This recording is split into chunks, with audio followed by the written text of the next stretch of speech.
It seems like every January it starts off with a horror film, and this year it's The Forest.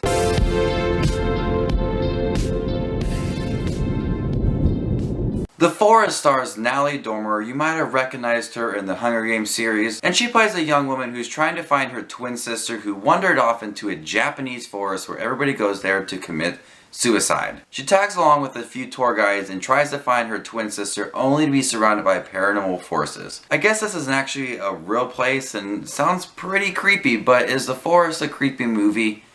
It is not. To be honest, it's a kind of a boring film. This film has a very weak and a very poor ending. When sitting down and watching this film, I was trying to figure out when this movie is actually starting. In the beginning of the film, it's trying to focus a lot on past memories between Sarah and Jess, the twin sisters, and Sarah, played by Natalie Dormer, the one who's searching for her twin sister, setting up this trip to Japan. It's a lot of exposition that's trying to set up this trip, and by that it's not really setting up the beginning, and the beginning I feel like doesn't really begin until about 20-30 minutes into the film. It's so focused on letting us know what is going on, why she needs to go on this trip, why Jess, the girl who's going to commit suicide, is the way she is, and it took away from building a strong beginning. And then there's the end where they try to jam-pack too much into the end and try to wrap it up as a whole. They just tried to make too many things happen at once with many different characters, and it felt like a very abrupt ending. There's an Australian guy in the movie who's trying to help Sarah find her twin sister, and during the film I feel like they were going to do a lot with this character. There's certain points in the film where you feel like this character is going to go somewhere,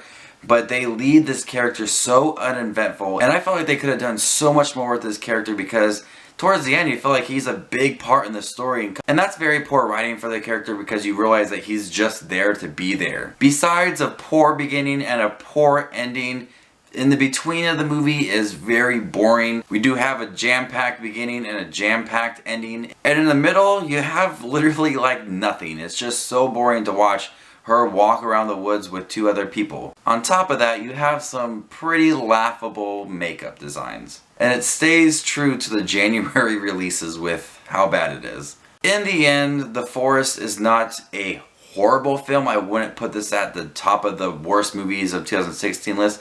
It's a film that I will just forget. There's a difference between being horrible and forgetful and very boring, and The Forest is a forgetful and boring film, and I'm gonna go ahead and give it a D+.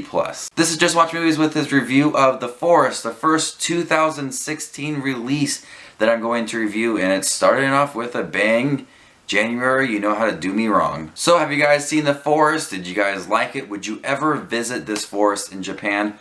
I walked out of the theater and I said I would visit this forest, but I would have to stay on the path. So if you guys like this review, remember to give it a thumbs up and subscribe to Just Watch Movies for more 2016 reviews coming your way. I hope everybody is enjoying the start of January like I am with this movie, and you stay classy, YouTube.